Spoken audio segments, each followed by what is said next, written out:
Hello guys, good morning. Pananahin na naman tayo guys. Eto, mananahi muna. Tatapos ko na iba kong gawain. Kaya, eto naman pagtatahi ko naman. Ganyan ako guys, kailangan yung mga bagay na kailangan matapos ko, tinatapos ko na muna yan. Bago ko sumalang dito sa part-time job ko na manahi, kailangan matapos ko muna lahat ng ginagawa ko. Tara guys, samahan nyo ako, manahi tayo.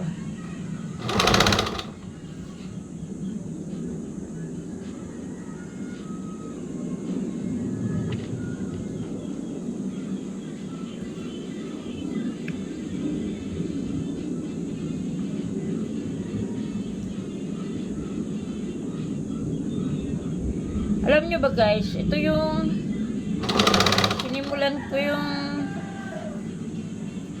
nag-umpisa ako na hindi ako marunong dito sa pananahi eh. Dati hindi ako marunong manahi. Bumili ko ng makinang second hand, kung mapapanood nyo sa YouTube channel ko. Watch nyo do sa YouTube channel ko, makikita nyo na yung unang-una kong biniling makina na dipadjak. Yung dipadjak po na pinagtyagaan ko po yun, second hand na po yun na talaga namang niluma na ng panahon. Pero pinagtyagaan ko yun kasi sa kagustuhan ko nga na matutong manahin. Matatawa pa kayo sa akin kasi hindi naman ako nag-aral sa pananahi, pero nakapasok na ako sa trabaho sa tahian sa Batangas dati. Trimmer sa isang napakalaking tahian. Pero pag wala akong ginagawa doon, pinagmamasdan ko yung mga nananahi, yung mga mananahi nila. Balang araw, gusto kong matuto nito. Kaso hindi ko magawang pag-aralan yun, pananahiin ng mga panahon na yun. Kasi nga, ang trabaho ko ay trimmer sa factory. Sa tahian. Tambak yung tinitipid ko, kaya hindi ko magawa yun. Pero nangarap talaga ako na matuto ko. Kahit magsilid ng ng sinulid sa karayom or maglagay ng mga kung paano ba patatakbuhin yung makina, wala akong alam nun eh. Ang ginawa ko lang habang ako'y nagne-networking, kasi mahilig kasi ko sa yung kahit nasa bahay ako makikita nyo sa ating mga vlog na ako'y nag-networking. Nung mag-pandemic, natigil ako. Natigil kami nun. Doon ako nagsimula na mag-vlog. Kasi napapanood ko, pwede palang mag-vlog. Kahit na nagne-network ka, doon palang yun pala kailangan. Basta aralin mo lang, magagawa mo pala yun. Inumpisahan ko yung pagbablog ko sa pananahi, hindi sa networking. Kasi dati nagpo-post ako sa Facebook na mga nini-network kong product, pero hindi yun basta post lang. Wala akong alam doon sa basta alam ko pinopost ko lang yung mga product ko, kung paano gamitin at kung anong kailangan sa katawan ng tao. Hindi ko alam, pwede pala ako mag-vlog. Nagpagawa ko ng YouTube channel. Sana ko kasi hindi naman ako masyadong magaling sa cellphone. Yun, nagawan ako. Inumpisahan ko ang pagbablog. Unang-una, bumili ko ng makina ng panahi. Ang lakas ng loob ko, Lods, ano? Bumili ko ng makina sa isang kaibigan ko. Yung makina pa ng lola niya, ng nanay niya, pamana sa kanya, pamana ng lola niya sa nanay niya, pamana pa sa kanya ng nanay niya. Kaya gaano katagal na yung makinang dipadyak na yon bago napunta sa akin. Tuwan-tuwa ako kasi mura lang. Nabili ko ng 2,000. Nagagamit ko pa. Matibay-tibay pa. Pinag-aralan ko yun. Matatawa kayo sa akin kasi paano ko kaya isisilid yung sinulid sa karayom? Paano kaya ako patakbuhin? Wala naman magtuturo sa akin kasi wala naman ditong marunong manahi. Oh. Ngayon naisipan ko, meron palang bagay na pwede mo namang matutunan basta pinagsikapan mo. Binasa ko yung mga guide doon sa guidance sa aking papel ng makina. Kasi nakatago pa rin yun. Tinago yun nung kaibigan ko kasi dati rin siyang, hindi niya rin alam siguro, kung mawawala yung guide na yun, paano niya matututunan manahe? Ganon. Paano? Tinago niya yun. Binigay sa akin nung mabili ko sa kanya. Ngayon, nung mabili ko,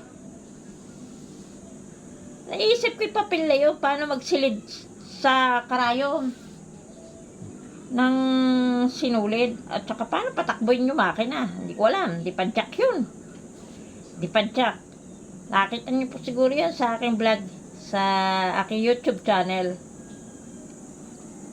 Ako, matatawa kayo sa akin. Mutik pa matahi yung kamay ko. Hindi ko alam kung paano ko patatakboyin. Hanggang sa inaral ko ng inaral. Nung natutunan ko, marami kong natahi doon. Nakapagbenta pa ako ng mga terno pajama.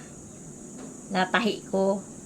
Tapos, nakagawa ako ng mga kobre kama. Tapos, mga cover ng sala set. Yan. Bago yun bumigay, bago nasira. Kasi, sobrang kalumaan na. Ang nasira doon, hindi yung makina. Yung makina kasi, lagyan ko lang ng langis, gagana pa. Pero ang nasira doon, ang bumigay na yung kaha, yung pinakang lagayan ng makina. Sa tagal na po siguro kasi, ilang dekada na, mula pa sa kanunuan. Sa ngayon po, nandito pa yung makina na yun. Pero wala na siyang paa. Kasi nga, yun ang unang nasira. Yun ang souvenir ko na binili ko sa pinaghirapan ko, pinagpaguran ko rin. Kita ko sa Royal. Nung mag-Royal ako, Royal Business, yung Royal International Business Club. Siguro 1 taon din ako, 2 taon. Hindi ko na matandaan Basta nung pandemic lang, doon lang ako tumigil. Kasi nga, wala naapektuhan na pati yung groupings namin. Tapos, natigil kami. Wala, hindi na kami dahil ang tagal ding pandemic yun, nagbahay ako. Sa bahay lang ako. Kaya, buti na lang, bago nangyari yun, nakabili na ako ng makinang dipadyak. Tapos alam nyo guys, kung anong ginawa kong technique ng mga panahon na yun. Paano makasurvive? Dahil hindi ka nga makalabas. Dahil pandemic. Kailangan magpa-inject. Ayaw ko magpa-inject. Masakit yun Hindi ako magpapa-inject noon. Yung mga panahon na yun. Halos, siguro napilit lang ako magpa-inject nung talagang higpita na. Na hindi raw kami pwede kahit mamalengke. Paano na? Kung hindi ako makakababa kahit sa palengke man lang. Kaya, nung bandang huli, nagpa-inject din ako. Pero alam niyo guys, nung mga panahon na yun, talagang ang ginawa kong hobby, networking. Itong pananahi. Nung matigil ako sa networking, pananahi. Inaral ko ng inaral. Inaral ko ng lahat. Kung paano gamitin yung makina. Hanggang sa ito na nga. May makina na akong ganito. May natuwa sa akin. Dahil nakikita ko nananahi. Niregaluhan ako ng ganitong makina. Hindi ko to bili. Niregaluhan ako ng makina. Kaya lang, napakarami ko ring pinagdaan. Marami kong biniling makina na nag-umpisa ako doon sa sinunod ko doon sa makina ko na Lipadjak. Yung nabili ko sa online na makina. Mini sewing machine. Pero ang daling bumigay. Ang daling nasira. 1 year naman ginamit ko. Nasira rin. Tapos ito na nga. Ito yung matibay kasi matagal na to. Ilang years na to sa akin. Nagagamit ko lang. Basta alagaan lang ng linis. Lagyan ng langis. Nagagamit kahit sa makapal na tela, kahit sa mga maong. Marami na tong natahi. Kaya ito yung ginagawa kong hobby ngayon. Pagtapos ko na sa mga gawaing bahay, nananahi ako. Ito kasi mga tinatay ko, part-time. May nagdadala sa akin dito na magpapatahi sila. May magpapatahi ng pantalon, yung biglaan. Bibili sila sa ukay ng mga malalaking pantalon, papatahi nila sa akin, papaliitan, ganyan. Yun din ang kagandahan na meron ka sariling makina. At matyaga ka. Matyaga ka sa paano mo kukuting-tingin ang makina kung hindi ka marunong. Kailangan lahat ng pyesa niya, alam mo kung paano mo aayusin. Kasi talagang minsan, nagkakaroon din ng problema. Yung minsan, hindi makatahi. Kailangan, aralin mo. Yun, naaral ko yun. Naaral ko na ngayon. Dati, ako, paano kaya ako makakatahi nito? Lagi napuputol ang sinulid. Matatawa kayo sa akin ko. Ginagawa ko, pamamaraan kung paano kong aralin to Minsan napuputol ang sinulid.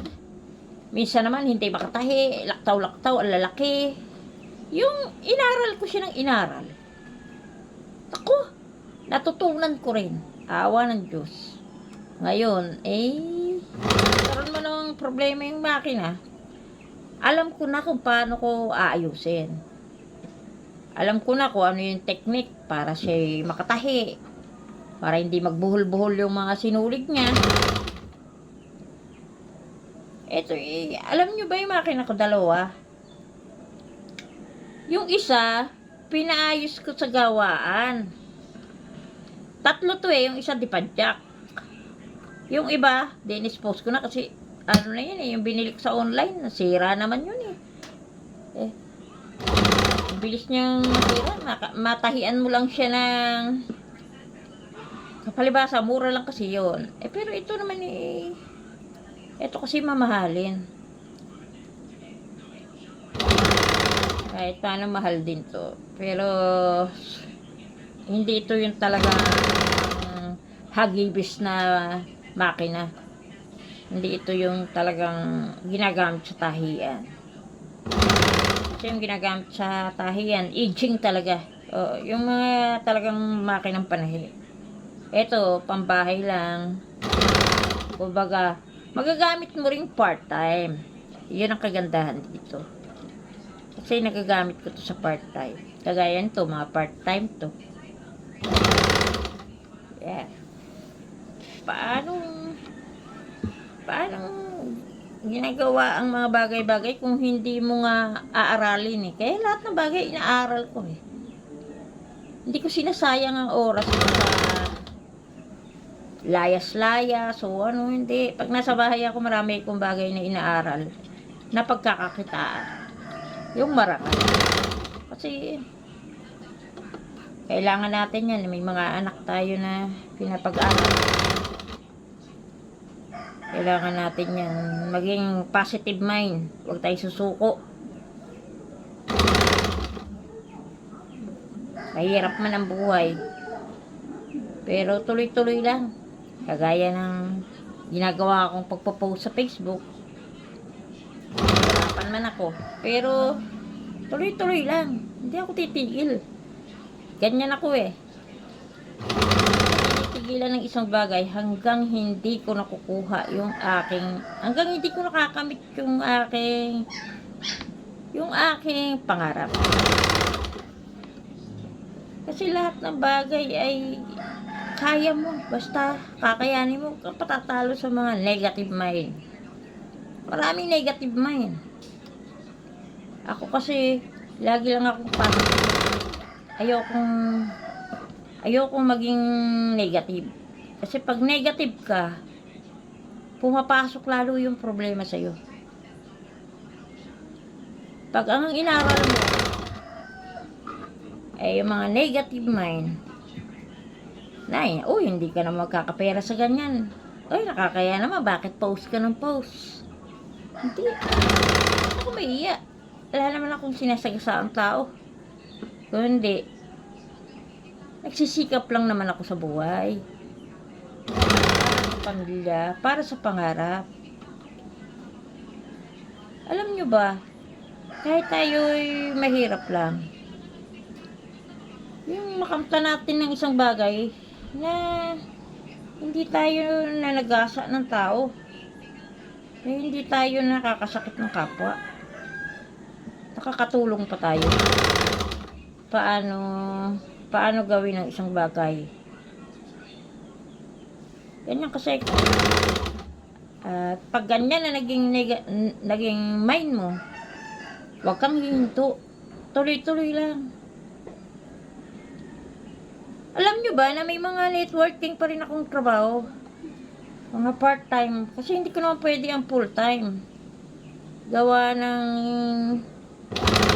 mga anak ko nga nag-aaral. May 2 pa ako nag-aaral.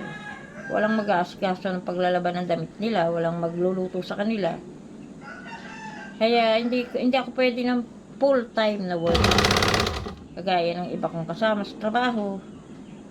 Kaya nilang full-time kasi wala naman ang pinapaaral. Ako kasi araw-araw naglalaba. Pagising ko pa lang sa umaga, hawak ko na yan. Walis o kaya panlampaso.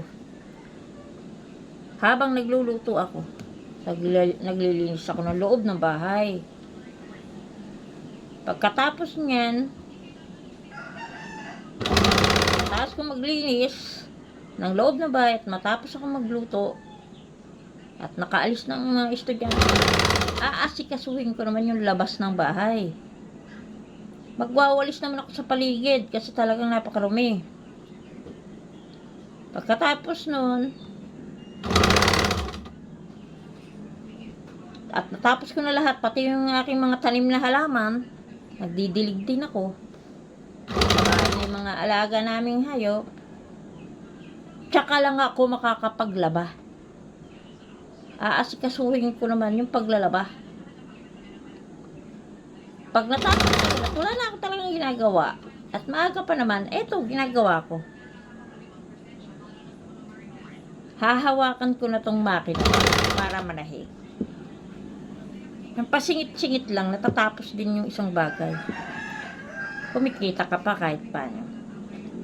Pambaon man lang ng mga bata, pang-ulam, pambili ng mga hingi ng mga bata. Kaya may ibibigay ka. Kung ikaw ay nakatunga nga lang sa bahay o kaya mas inatupag mo ang negative mind mo, wala. Hindi ka dadatingan ng blessing. Kasi ako wala naman akong bisyo kundi ganito workaholic. Masyado akong workaholic. Lahat ng bagay hindi ko pinapalagpas. Marami pa ako mga product na binibenta, mga kalodi, mga friend.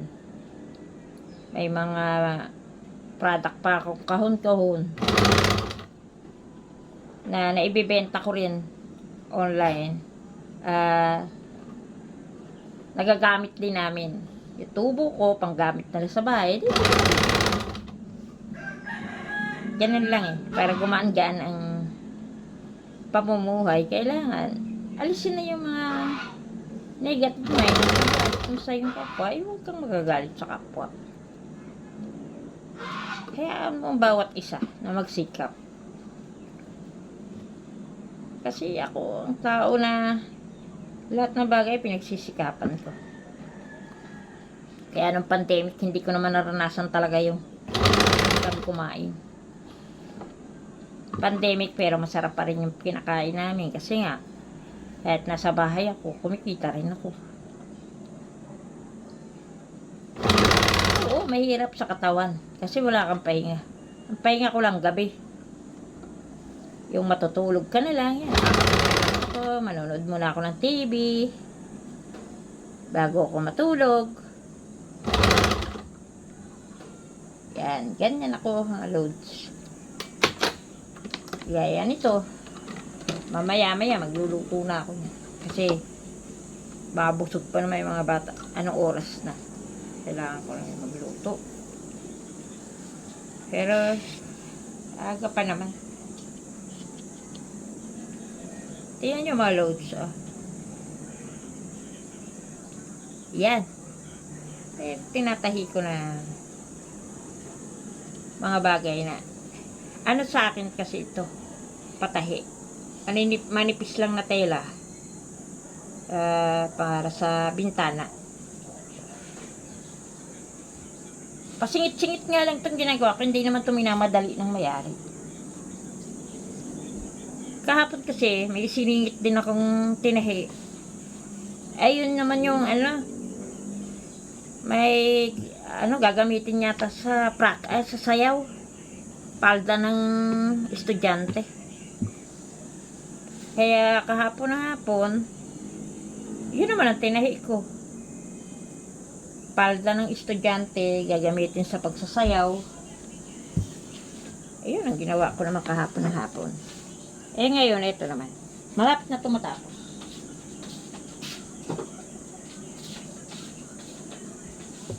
Kaya ganun lang mga loads. Babay na sa inyo. Mag-prepare na ako magluto. Nakatahi na ako ng isa.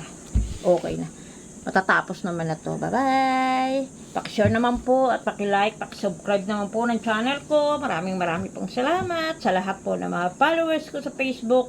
Thank you very much at patuloy nawa po sana ninyong huwag pagsawaan na panoorin ang aking YouTube channel and Facebook Reels. May TikTok na rin po ako. Yan. Ginagawa-gawa ko na po yan. Inaaral ko po. Para sa kinabukasan. Na wala akong nasasagasaan tao. Maraming salamat. Paki-share naman po ng video na to. Thank you very much. Bye-bye.